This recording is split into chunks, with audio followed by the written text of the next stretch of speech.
نغمہ خواں ہو جا۔ مالک کے حضور جب بندہ عزت سے سر جھکا دیتا ہے، اللہ کی رحمتیں بندے پہ نازل ہوتی ہے۔ ایک روایت میں آتا ہے جب بندہ نماز کے لیے کھڑا ہوتا ہے، ابھی اس نے سجدے میں جانا ہوتا ہے، ابھی وہ قیام ہی کرتا ہے، اللہ فرماتا ہے میرے بندے کے گناہ جو ہیں اس کے بدن سے نکال کے ایک سمت کر دو، تاکہ میرا بندہ اس حالت کے اندر میرے حضور حاضر ہو کہ وہ گناہوں سے پاک اور صاف ہو۔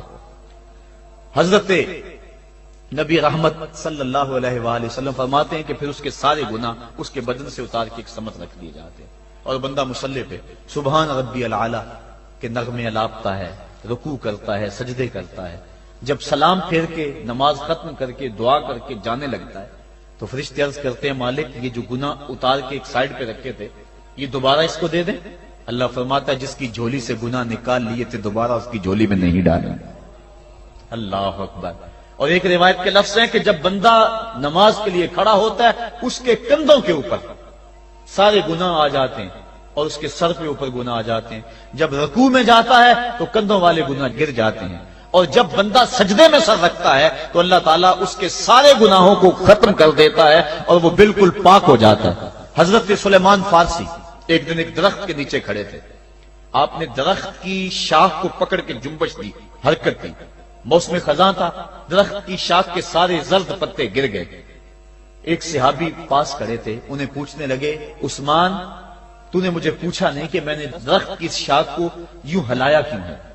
انہوں نے کہا اچھا پھر آپ بتا دیں کہ آپ نے درخت کی شاخ کو یوں کیوں ہلایا ہے؟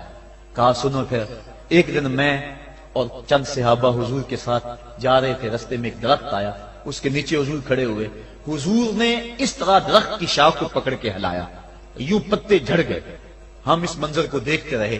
حضور علیہ الصلوۃ والسلام نے فرمایا سلمان فارسی تو نے مجھے پوچھا نہیں کہ میں نے اس درخت کی شاخ کو یوں کیوں ہلایا ہے؟ تو میں نے عرض کی حضور آپ بتا دیں کہ آپ نے کیوں ہلایا ہے؟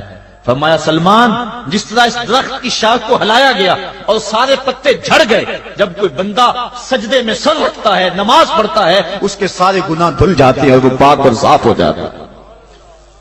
ایک دن فرمایا صحابہ اگر کوئی بندہ اس کے گھر کے سامنے سے نہر گزرتی ہو اور وہ دن میں 5 مرتبہ اس نہر کے اندر غسل کرے تو بتاؤ اس کے بدن کے اوپر کوئی میل کچیل رہ جائے گا؟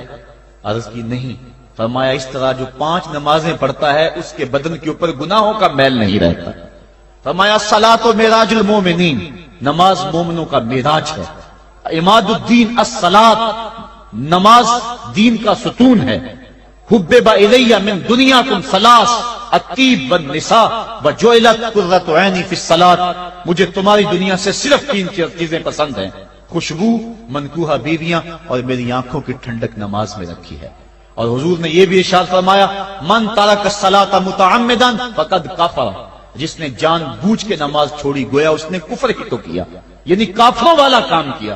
حضرت امام فخر الدین رازی نے تفسیر کبیر میں لکھا حافظوا علی الصلوات والصلاۃ الوسطی، اس آیت کریمہ کے تحت ایک عورت مدینے کی گلیوں میں چیخ رہی ہے اور کہنے لگی مجھے حضور کے در کا پتہ بتاؤ۔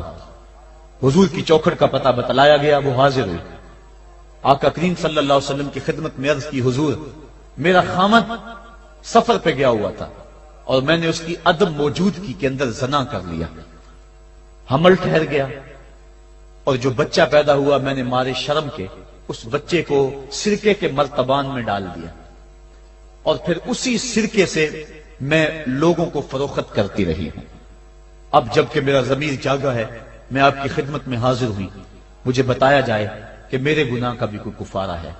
حضور نے ارشاد فرمایا جو تو نے زنا کیا ہے اس کی سزا رجم ہے کیونکہ تو شادی شدہ ہے، اور جو تو نے بچے کو قتل کیا ہے قتل کی سزا قتل ہے، اور جو تو نے سرکہ بیچا ہے فقد ارتکبت کبیرہ، تو نے کبیرہ گناہ کیا ہے، اس کی سزا تو قیامت کے دن پائے گی۔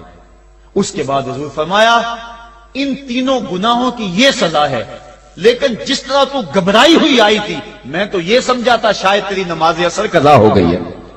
اب آپ اندازہ کریں کہ نماز کی اہمیت کیا ہے اور ہم اس باب میں کتنی سستی کرتے ہیں۔ کسی سے پوچھا جائے نا آؤ نماز پڑھنے چلے، وہ کہتے ہیں بس یار میرے کپڑے پلید ہیں، کپڑے میرے پاک نہیں ہیں۔ تیرے کپڑے کیسے پاک رہ سکتے ہیں؟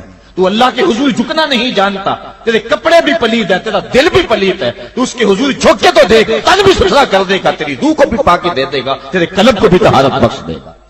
تو اس کے حضور آ جھک، اس کے حضور سجدوں سے اللہ کے حضور خراج پیش کر اپنی محبتوں کا۔ جب بندہ سجدے میں سر رکھتا ہے اللہ فرشتوں میں فخر کرتا ہے، میرے بندے کو دیکھو نا، بالآخر میرے حضور ہی جھکا ہے نا، کتنے گناہ کیے اس نے، کتنے جرم کیے اس نے، لیکن بالآخر میرے حضور آیا اور اپنے گناہوں کی معافی مانگتا ہے۔ فرشتوں گواہ ہو جاؤ، میں نے اپنے اس بندے کی مغفرت فرما دی۔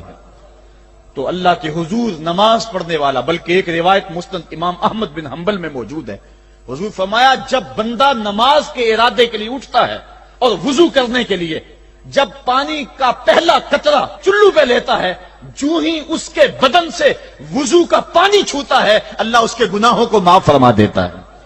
جس نماز کے قصد کے لیے اٹھیں اور وضو کریں اور پانی چھوتے ہی گناہ معاف ہو جائیں، اگر اس نماز کا اعلیٰ درجہ سجدہ کر لیا جائے تو پھر مالک کی کتنی رحمتیں نازل ہوگی۔ یہ کتنی بڑی دولت ہے، یہ کتنا بڑا سرمایہ ہے جس سے ہم لوگ محروم رہ جاتے ہیں۔ آؤ اللہ کی رحمتیں سجدے میں ڈھونڈے، سجدے میں پیشانی رکھ کے جب ہم اس کی رحمت کو مانگے تو وہ مالک ہمارے اوپر رحمتیں نازل کرے گا۔ آج پوری دنیا کے اوپر مسلمانوں کے ساتھ جو حالات ہیں وہ کسی سے مخفی نہیں۔ کوئی کہتا ہے کہ معاشی طور پہ مسلمان کمزور ہیں، اس وجہ کو بھی میں تسلیم کرتا ہوں۔ مسلمان کے پاس آلات حرب و ضرب بھی موجود نہیں ہیں، اس وجہ کو بھی تسلیم کر لیا جائے۔ سیاسی طور پہ مسلمان کمزور ہیں، اس وجہ کو بھی تسلیم کر لیا جائے۔ یہ ساری وجہیں اپنی جگہ پہ، لیکن یہ بھی تو سنو مسلمانوں کی تعداد اس وقت 1.40 ارب ہے۔ افرادی قوت اتنی کبھی بھی مسلمانوں کی نہیں ہوئی تھی۔ اس وقت مسلمانوں کے پاس ایٹمی طاقت موجود ہے، اتنی قوت عسکری کبھی بھی مسلمانوں کے پاس نہیں ہوئی تھی۔ 56 اسلامی ملک ہیں جن میں قیمتی معدنیات سے اور تیل کی دولت سے اور سونے کی قیمتی معدنیات سے یہ مسلمان مالا مال ہیں۔ کیا کچھ نہیں ہے جو مسلمانوں کے پاس نہ ہو، لیکن ایک دولت چھن گئی مسلمانوں کے پاس، وہ سجدے کی آبرو، وہ سجدے کی عزت، وہ پیشانی رکھ کے اس رب کو پکارنا جو سب سے اعلیٰ ہے، جو سب سے بالا ہے، جس نے موسیٰ کے فرعون کو نیل کی موجوں میں ڈبو دیا۔ کیا پوری امت مسلمہ 1.40 ارب انسان سجدے میں سر رکھ کے سبحان ربی الاعلیٰ کے نغمے آلات کے اپنے رب سے گزارش کریں اور اپنی امت کا رونا روئیں؟ کشمیر میں لٹتی ہوئی جوانیاں اور قدس کے اندر بہتا ہوا خون، شبرغان سے لے کر کابل و قندھار تک اور موصل سے لے کر تکریب تک مسلمان کے اوپر جو ظلم و تشدد ہو رہے ہیں، اپنے رب کے حضور اس کا دکھڑا سنائیں اور اپنے مالک کو کہیں میرے مالک ہم لٹ گئے، ہم کٹ گئے، ہم پٹ گئے، اسلحے بھی موجود، افرادی قوت بھی موجود، سیاسی طاقتیں بھی موجود، لیکن اس کے باوجود مسلمان دبتا چلا جا رہا ہے۔ اسی کشتی کو ہے خوف تلاطم صدحیف منہ موڑ دیے تھے جس نے بڑھتے ہوئے طوفانوں کے، جو 300 ہو کر جرأت اور وہ طاقت اور وہ عظیمت کی داستانیں رقم کرتے ہیں کہ مالک تو بھی اس دن کو یوم فرقان کہہ کے پکارتا ہے۔ آج وہ امت بیچ منج ڈال کے اس امت کی کشتی ہچکولے کھا رہی ہے۔ ہماری فریاد، ہمارا استغاثہ تیرے سے ہے، میرے مالک ہمارا کھویا ہوا وقار بحال کر دے اور اس امت کو اس مرتبہ کمال تک پہنچا دے جس مرتبہ کمال تک یہ امت پہلے پہنچی تھی، اور ان کا کھویا ہوا وقار بحال کر دیا جائے۔ آج بھی ہم اگر سجدوں سے اپنے رب کو منا لیں اور وہ روٹھا ہوا رب آج بھی ہماری مدد کے لیے آ جائے تو پھر کوئی قوت، کوئی طاقت ہمیں نہیں لتاڑ سکتی۔ آئیے ہم سجدے سے اپنے مالک، اپنے خالق اور اپنے رازق کے حضور اپنی محبتوں اور اپنی الفتوں کا خراج پیش کریں۔ نماز ایک ایسی عبادت ہے جس کا حکم قرآن میں 750 مرتبہ کے قریب دیا گیا۔ اور ایک آخری بات عرض کر کے اپنے موضوع کو سمیٹنا چاہوں گا۔ میرے اور آپ کے آقا مولا حضور نبی رحمت صلی اللہ علیہ وسلم پر جب وقت آخر آیا تو آخری وصیتیں جو حضور نے اپنی زندگی میں کی وہ کیا تھی؟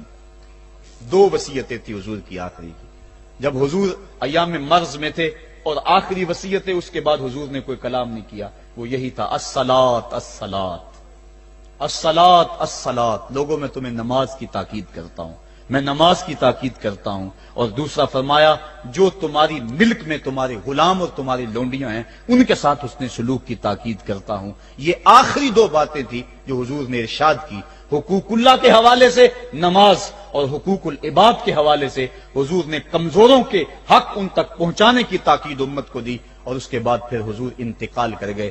آئیے ہم سجدوں سے اپنے رب کو راضی رکھیں، اللہ مجھے آپ کو توفیق عمل عطا فرمائے۔